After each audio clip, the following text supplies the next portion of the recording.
umabot na sa travel ban.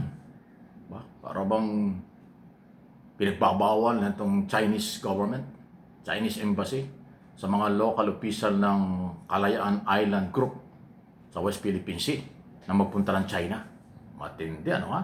Pero dahil dyan, sumagot na po si Mayor Bert Del Mundo dyan sa policing yan ng China. Wala naman daw silang balak magpunta ng China. Oo, talagang umiinit ang isyong ito. Pakinggan po niyo itong balita. Dapat talaga minsan na magpaplano na magbisita sa kanilang pinagpondo. Yan ang buwelta ni Kalayaan Palawan Mayor Bert Del Mundo sa travel ban na ipinataw ng China sa tinaguriang Kalayaan 16. 16 na opisyal mula sa bayan ng Kalayaan na nakakasakop sa Pag-asa Island ang hindi welcome sa China, Hong Kong at Macau. Tugon yan ng Beijing sa pagdeklarang persona non grata kay Chinese Ambassador Jin Chuen sa Kalayaan Island Group. Para naman kay Vice Mayor Maurice Albaida, mukhang nakatulong pa nga ang travel ban. Well, the initial reaction, salamat kasi kinilala ninyo na meron pong bayad doon sa mga katubigang inaangkin ninyo. By the statement na nirelease po ng Chinese Embassy Manila, ay talagang mas pinagtibay nito yung pagkilala nila sa ating pong bayan sa West Philippine Sea. Sa kabila niyan, nanawagan sila sa mga senador na magkaisa sa iisang layunin sa ating teritoryo. Suportado yan ni dating Senior Associate Justice Antonio Carpio. Anya, dapat maging maingat ang mga senador sa kanilang opinyon na baka makasama pa sa bansa. Those who take their oath of office, they say si they will Justice Carpio po. defend the Philippine Constitution. And in the Philippine Constitution, the territory is there. So if you're a government official, you should be careful because you have taken an oath to defend the Constitution. Una na naging kontrobersyal si Yan Senador naman si Rodante Marcoleta Marcoleta na naman. nang sabihing isuko na lang ang Kalayaan Island Group at si Senador Alan Peter Cayetano na pinagsusori si PCG spokesperson for the West Philippine Sea, Jay Tariela sa China dahil sa paggamit ng caricature ni Chinese President Xi Jinping. Ayon kay DFA spokesperson on Maritime Affairs, Rogelio Villanueva, pinahahalagahan nila ang dialogo sa kanilang counterpart. As such, we urge the Chinese embassy to be constructive in its statements towards a healthy dialogue despite major differences with a view to advance the overall bilateral relationship. Hindi naman Ayan o, talagang matindi na po yung nangyayari, ano ha? Sa palitan po ng mga sinasabi tungkol sa West Philippine Sea. Ang malungkot lang dito, sobrang napiko na itong China. Isipin mo, travel ban. Hindi nila pinapayagang magpunta sa China, Hong Kong at Macau at iba pa ang mga local official ng Kalayaan Island or Kalayaan Island Group yan sa Palawan. Kaya sabi ni Mayor Bert Del Mundo at saka yung Vice Mayor nila, abay hindi naman sila pupunta ron. Hindi naman kakulangan sa kanila na sila hindi makarating ng China. Pero matindi, ano? Umaabot na sa ganyan, lumalala ang sitwasyon.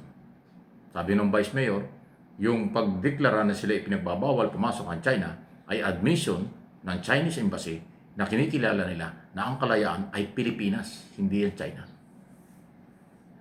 Kasi kung ang tingin ng China, ganun talaga, ganun kasimple yung nasilip ng Mayor, Vice Mayor, pero tama eh. Kung ang tingin ng China, kanila yung Kalayaan, eh bakit nila ipagbabawal yung mga local official ng Kalayaan na magpunta ng China? O hindi malinaw, kaya nila ipinagbabawal na pumasok ng China ang mga local official ng Kalayaan kasi yung Kalayaan ay Pilipinas. Oh, galing, ano ha? Yari, simple lang. Kumbaga sa ano di ba may kasabihan? Ang isda nahuhuli sa bibig. So yung pagbabawal ng Chinese Embassy na pumasok ang mga mayor ng Kalayaan sa China ay malinaw na pag-amin na mali sila at yung Kalayaan ay Pilipinas. Simple lang, ano? Pero yan ang totoo. Pero umaantong ito. Sa bagay, marami naman bansang pwedeng puntahan. Ba't ka naman pupunta ng China kung ikaw ay pinagbabawalan?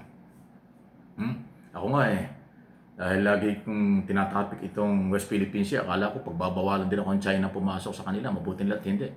Nagpunta ako noong December, January, nandyan ako sa Hong Kong at saka Macau. Wala na, hindi naman ako hinarangan.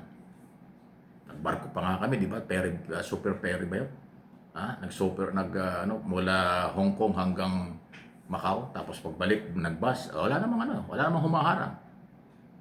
Pero ngayon, mukhang humahantong na sa ganung sitwasyon.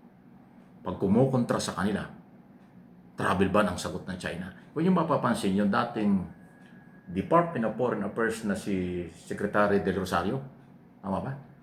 Yung Foreign Affairs Secretary ng panahon ni Ninoy Aquino. Nagpunta siya ng Hong Kong, mayroong silang grupo na punta ng Hong Kong, hinarang siya sa Hong Kong. Pinabalik. Former Department of Foreign Affairs Secretary natin, si Del Rosario. Hinarang sa Hong Kong, pinabalik, hindi talaga tinanggap. Dahil si Del Rosario naninindigan atin ng West Philippine Sea. Yun siguro ang ayaw nung kasalukuyang si Teresa, sino ba yung Lazaro ba yun? Na sekretary ng DFA ngayon. Takot lumaban sa China, baka takot siyang mapabalik ng bansa pagka nagpunta ng China. Yung dating sekretary, wala na kasi rin, nasa kabilang buhay na, di ba? Namatay na. Naninindigan noon. At hanggang ngayon, yung ginawa ng China, hindi siya pinapayagan pumasok ng Hong Kong. Ito ngayon, yung mga mayor ng Kalayaan, mayroon travel ba na? Pero hindi sila nagsisisi at sabi nila, hindi ko naman kailangan magpunta ng China. Pero maabot na sa ganun, matindi. Matindi itong ginagawa ng Chinese government, Chinese authority, Chinese embassy sa mga Pilipino. Yung Pilipinong, lehitimong Pilipino at local official inihalal sa magitan ng saligang batas, political exercise sa Kalayaan, ibinanaya na bana pumasok ng China. Malupit. At ito namang mga senador, sige lang. Unulit ko hindi po tayo nakikipag-away sa China. Hindi negosyo at business ng Philippine government makipag-away sa kahit na anong bansa. Ang issue rito, pinaninindigan lang yung atin. Kaya yung nagsasabi ng mga pro-China, pro-Duterte, na yun daw anti-China, gusto gera, gusto kaguluhan, kabubuhan yan, katangahan yan. Ang prinsipyo ay hindi pakikipag-away. Ang prinsipyo ay hindi kaguluhan ang gusto. Ang prinsipyo ay karapatang ilaban, obligasyong ilaban bilang Pilipino. Sino ang tanga at bobo sa nangyayari ito? Please like and share ang ating topic. Dahil ito po ay ating dapat panindigan for information and education. Ang ating channel kailanman maninindigan. Atin ito, hindi China.